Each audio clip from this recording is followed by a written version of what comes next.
Operation সিঁদুর নিয়ে নিজ দেশে মোদিকে তন্দুর বানিয়ে ছাড়ছেন মাই ফ্রেন্ড ট্রাম্প।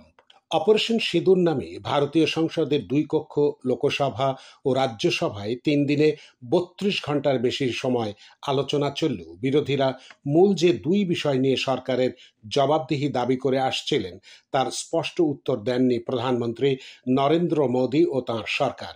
তারা অনেক কিছু বললেও অনেক কিছুই অনুচ্চারিত রেখে গেছেন। গত 22শে এপ্রিল ভূস্বর্গ কাশ্মীরের পেহেলগামে সশস্ত্র গোষ্ঠীর হামলায় একজন নেপালি সহ মোট ২৬ জন নিহত হয়েছিলেন। এর 15 দিনের মাথায় 7ই মে রাতে ভারত কল্পিত শত্রু পাকিস্তানকে প্রত্যাঘাত করে। 22 মিনিটের ঝোড়ো আক্রমণে পাকিস্তানের অভ্যন্তরে ও আজাদ কাশ্মীরে থাকা সন্ত্রাসবাদী ঘাঁটি গুঁড়িয়ে দেওয়ার দাবি করেছিল ভারত। পাল্টা জবাব দেওয়ার চেষ্টা করেছে পাকিস্তানও। ভারতের দাবি সেসব সাফল্যের সঙ্গে সামাল দেওয়া হয়েছে।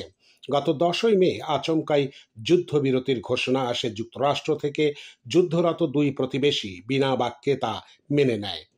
মার্কিন প্রেসিডেন্ট ডোনাল্ড ট্রাম্প দুই পরমাণু শক্তিধর প্রতিবেশীকে যুদ্ধবিরতিতে রাজি করিয়েছেন বলে সেই থেকে ক্রমাগত দাবি জানিয়ে আসছেন।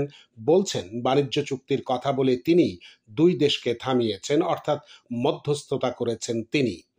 তৃতীয় পক্ষের হস্তক্ষেপের এই দাবি ঠিক কিনা, প্রেসিডেন্ট ট্রাম্প অসত্য কথা বলছেন কিনা তা জানতে ভারতের বিরোধী পক্ষ প্রথম থেকেই দাবি জানিয়ে আসছে।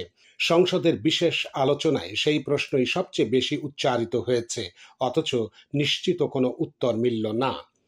অপারেশন সিঁদুর নিয়ে লোকসভার বিরোধী নেতা রাহুল গান্ধীর কারণে সংসদের আলোচনায় এই প্রশ্ন মূল আকর্ষণ হয়ে উঠেছিল।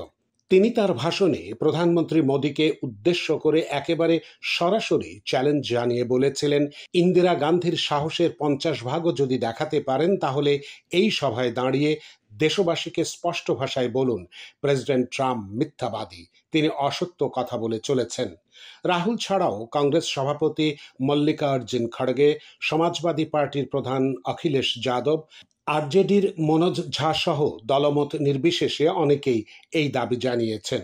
খাড়গে তো মোদিকে কটাক্ষ করে বলেন, এতদিনে ট্রাম্প 29 বার ওই দাবি জানিয়েছেন, কে বলতে পারে আমার ভাষণ শেষ হতে না হতে সংখ্যাটা 30-এ হয়ে যাবে। মনোজ ঝা বলেন, ট্রাম্পের মিথ্যাচারের বিরুদ্ধে সংসদেরই উচিত সর্বসম্মত প্রস্তাব গ্রহণ করা, কিন্তু প্রধানমন্ত্রী মোদি, পররাষ্ট্রমন্ত্রী এস জয়শঙ্কর, প্রতিরক্ষা মন্ত্রী রাজনাথ সিং কিংবা স্বরাষ্ট্রমন্ত্রী অমিত শাহ কেউই সাহস করে ট্রাম্পের নাম পর্যন্ত উচ্চারণ করলেন না। বললেন না ট্রাম্প অসত্যবাদী, স্পষ্ট ভাষায় বললেন না প্রেসিডেন্ট ট্রাম্পের চাপে ভারত যুদ্ধবিরতি মেনে নেয়নি, শুধু জানালেন পৃথিবীর কোনো দেশ যুদ্ধ বন্ধে চাপ সৃষ্টি করেনি। ভারত যুদ্ধবিরতি মেনে নিয়েছে পাকিস্তানের আকুতি মেনে। যুদ্ধবিরতির প্রস্তাব তারাই দিয়েছিল। পাকিস্তানকে কোণঠাসা করতে যুদ্ধবিরতির পরপরই মোদি সর্বদলীয় সংসদ সদস্য ও সাবেক কূটনীতিকদের নিয়ে 7টি দল গঠন করে 60 দেশে সফরে পাঠিয়েছিলেন। উদ্দেশ্য ছিল পাকিস্তানের সন্ত্রাসবাদী চরিত্র উদ্ঘাটন। সংসদের এই আলোচনায় বিরোধীরা কাঠগড়ায় তুলেছে মোদি সরকারের এই কূটনীতিকদেরকেও। মোদি কেন যুক্তরাষ্ট্রের নাম নিলেন না? কেন ট্রাম্পের নাম করে প্রধানমন্ত্রী বলতে পারবেন না যে মার্কিন প্রেসিডেন্ট অসত্য দাবি করছেন?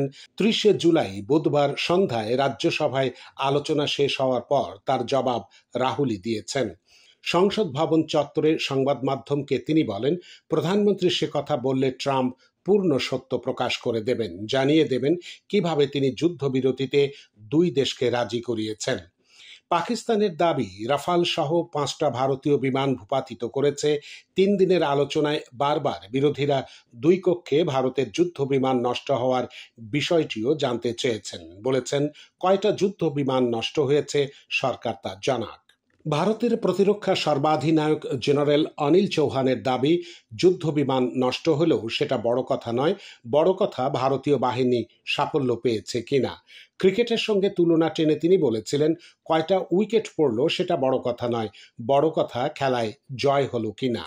প্রতিরক্ষা মন্ত্রী রাজনাথ সিং একই উদাহরণ একটু ঘুরিয়ে লোকসভায় তিনি বলেছেন, পরীক্ষার হলে পরীক্ষার্থীর পেন্সিল ভাঙলো কিনা কিংবা রাবার নষ্ট হলো কিনা সেটা জরুরি নয়, জরুরি হলো পরীক্ষার ফল, সাফল্য। সেই সাফল্য ভারতীয় বাহিনী পেয়েছে।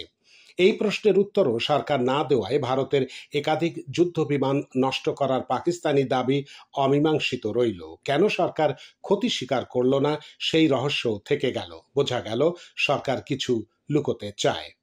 সংসদের আলোচনায় বিরোধীরা কাঠগড়ায় তুলেছে মোদী সরকারের কূটনীতিকদেরকেও পাকিস্তানকে কোণঠাসা করতে যুদ্ধবিরতির পরপরই প্রধানমন্ত্রী মোদী সব দলের সংসদ সদস্য ও সাবেক কূটনীতিকদের নিয়ে 7টি দল গঠন করে 60 দেশে সফরে পাঠিয়েছিলেন।